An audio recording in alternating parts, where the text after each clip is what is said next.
এখন আমরা যে ব্রিজে এসেছি এই ব্রিজটার নাম হলো নয়াকালী ব্রিজ। দীঘা শঙ্করপুর রাস্তায় এই ব্রিজটা পড়ে। আর আজকে কালী পুজোর রাত, ভাবলাম চলো এই ব্রিজ থেকে ঘুরে আসা যাক। আর তার সাথে সাথে নোয়াকালীর মন্দির আছে আমাদের পেছনে, ওই মন্দিরটাও দেখবো।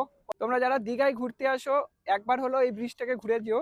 এটা ওই সামনে মেরিন ড্রাইভের যে রাস্তা আছে, ওই মেরিন ড্রাইভের রাস্তা হয়ে এই ব্রিজটার নাম হলো নয়াকালী ব্রিজ। আর এই সামনে দেখছো লাইট জ্বলছে, লাইটিং হচ্ছে, তো ওটা হলো নয়াকালীর মন্দির। আর এদিকে সোজা চলে গেছে কিন্তু শঙ্করপুর। আমরা চলে এসেছি নয়াকালী মন্দিরে। আর এটা হলো মন্দিরের গেট।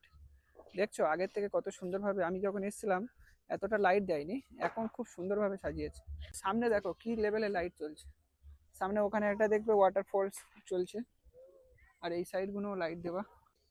ওহো, রাতের বেলা লাইট দিয়ে কি সুন্দর সাজিয়েছে মন্দিরটা। আর এই জায়গাটা হলো যারা দর্শনার্থী আসে তাদের জন্য বসার জন্য বানিয়েছে, এখানেও খুব সুন্দর লাইট দেওয়া। আর এটা হলো মন্দিরের একদম সামনের জায়গা।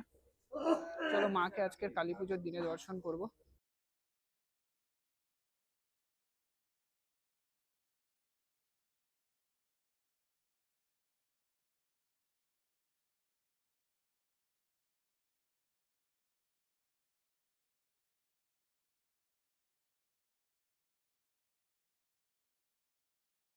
8টা পর্যন্ত এই মন্দির খোলা থাকে। আর এখন আমার লাগভাগ 7:30 বাজে, আমরা এখন পৌঁছেছি। আর এখন কিন্তু প্রচুর লোকজন আসে, দীঘাতে ঘুরতে আসলে একবার হলো এই মন্দিরে ঘুরতে আসে। জয় মা। আর সামনে এই মন্দিরের একটা সামনে একটা পুকুর আছে।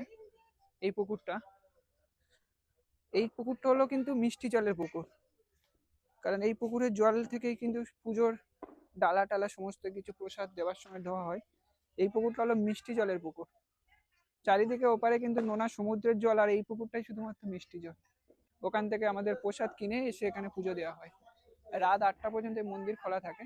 রাতের বেলা এই মন্দিরে আসলে খুব সুন্দর লাগে। যারা দীঘায় আসো অবশ্যই এই মন্দিরটা একবার সন্ধ্যাবেলার পরে, মানে তোমার রাত 8টা পর্যন্ত খোলা থাকে, তুমি যে কোনো টাইম 8টার মধ্যে ঘুরে যেতে পারো, খুব সুন্দর লাগবে।